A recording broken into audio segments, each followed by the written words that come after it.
E eu, no último dia de filmagem, depois de 2 anos de convívio com o Nelson, eu fiz uma longa entrevista com o Nelson. Esperei até o último dia, porque o Nelson é muito tímido. E falar para ele é uma coisa difícil. Ele não sente à vontade. Então eu esperei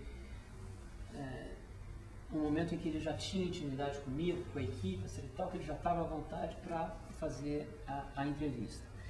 E às tantas eu perguntei, Nelson, me fala da Guiomar Novaes. E o Nelson começou a falar da Guiomar Novaes. Ele dizia, olha, a Guiomar foi a pianista mais extraordinária que eu já ouvi, ela foi a maior pianista do seu tempo, o toque da Guiomar era inconfundível. E ele sentia que essas frases eram muito pobres em relação àquilo que ele queria transmitir a respeito da Guiomar, né, Novaes. E aí o problema não está com o Nelson, está com as palavras, porque falar numa entrevista da força de alguém como a Guiomar é muito difícil. Você acaba caindo naquelas frases que são banais e triviais e que ficam muito aquém do que você está tentando dizer. E o Nelson via que ele tentava e não conseguia, tentava e a frase falhava, ela não conseguia dar conta do tamanho da Guiomar. Aí ele disse o seguinte, espera um minuto, e aí ele se levanta, isso está no filme, ele se levanta e vai até a aparelhagem de som dele, pega um DVD da Guiomar Novaes e coloca o DVD da Guiomar Novaes e põe para tocar a Guiomar tocando piano. Eu acho que se eu tivesse menos experiência naquele momento, eu diria o seguinte para o Toca Seabra, que era o cinegrafista, o fotógrafo. Eu estava filmando naquele momento, eu estava filmando em película, em negativo, filme, que é muito caro e o chassi dura só 10 minutos, então você tenta economizar. Eu provavelmente teria dito o seguinte para o Toca se eu não tivesse experiência naquele momento. Eu diria o seguinte, Toca, desliga a câmera, vamos economizar negativo, vamos ouvir a Guiomar junto com o Nelson, e assim que terminar a música, liga a câmera, aponta para o Nelson que eu vou fazer de novo a pergunta, e aí ele vai estar tão comovido pela Guiomar Novaes que ele acabou de tocar, que eu acho que ele vai encontrar as palavras certas. O que no fundo é uma tolice, porque isso não aconteceria, ele voltaria a dizer as mesmas coisas. Mas como eu já tinha alguma experiência, eu percebi que o Nelson estava me falando dela, só que de outra maneira. Em vez de dar alguma informação sobre a Guiomar Novaes, ela foi a pianista mais extraordinária que o Brasil já teve, ela foi a melhor intérprete de Chopin que eu já conheci. Ele estava me falando a Guiomar de outra maneira, ouvindo a Guiomar. E me convidando, e portanto convidando o espectador, a também ouvir a Guiomar e, de certa maneira, mergulhar na experiência sonora da Guiomar. E essa sequência, que se chama Homenagem a Guiomar Novaes, não tem uma só. A partir do momento que ele coloca o disco da Guiomar, não se fala mais nada. E a câmera é fechada no rosto dele, Nelson, e ele, em silêncio, ouvindo a Guiomar Novaes e se comovendo com aquilo que ele ouve. E esse é um discurso também sobre a Guiomar Novaes, só que de outra ordem. Não é mais uma informação sobre a Guiomar Novaes, mas é uma espécie de experiência da Guiomar Novaes. O filme do Nelson Freire tenta fazer isso também com o Nelson. É uma experiência, é um filme para ser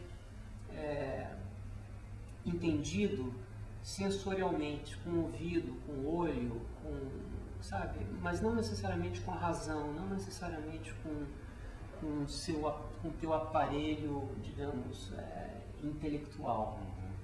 E eu acho que o documentário está mais desse lado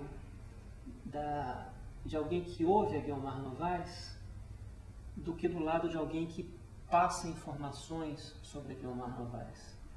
E é curioso que no filme do Nelson Freire eu cheguei a entrevistar um crítico francês do jornal mais prestigioso da França, que me falava do Nelson Freire como jornalista e que falava do Nelson Freire em termos assim absolutamente elogiosos, dizia que o Nelson era um dos 2 ou 3 maiores pianistas do mundo e por que ele era isso, etc. E tal.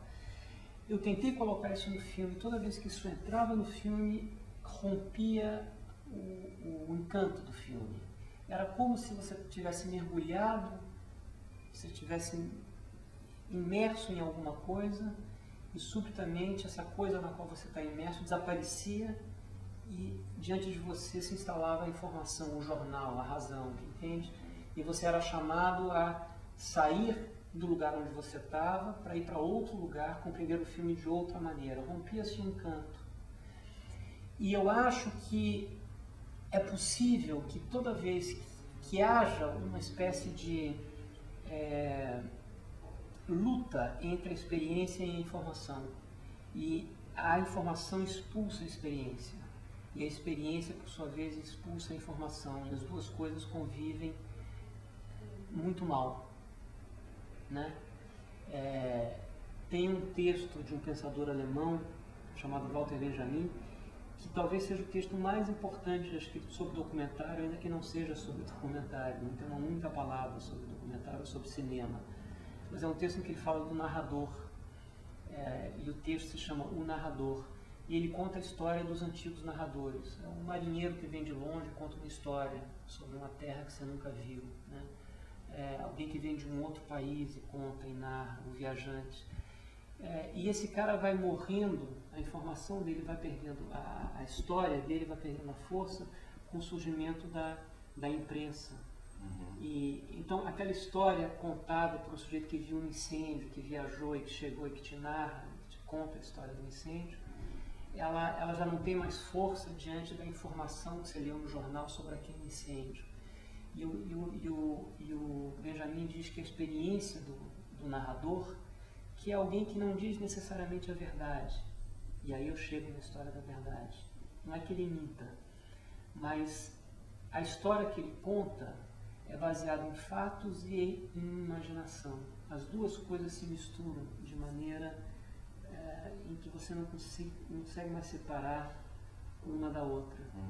E a informação, se ela é rigidamente factual, ela tem que eliminar tudo que é ambiguidade, tudo que é zona de sombra, ela tem que ser clara feito o sol, ela tem que dizer uma coisa só e não duas. Esse tipo de informação serve a um determinado tipo de documentário, que é o documentário jornalístico, mas não é esse o documentário que faz parte da grande tradição do gênero documentário. A grande tradição do gênero documentário é a tradição do cinema sobre o mundo, mas que não tem a pretensão de dizer a verdade sobre o mundo. Tem a pretensão de interpretar o mundo. E toda interpretação é um ponto de vista, e portanto já há uma distorção, que é a distorção de quem olha. E é essencial que essa distorção exista. Do contrário, você está fazendo alguma coisa que é de ordem industrial. Não tem autoria, não tem ponto de vista, não tem a tua singularidade como criador. O documentarista é também um realizador, ele é um criador. Então, a verdade não é essencial para o documentário. O que é essencial para o documentário é a verdade da experiência do filme, digamos assim. Quer dizer, é você acreditar naquilo que o filme te oferece como experiência de filme, entende? Você acreditar na força que aquilo tem como cinema. Essa é a única verdade possível do documentário. A verdade factual, ela não é essencial para o documentário não deveria persegui-la, ela não pode ser um fetiche.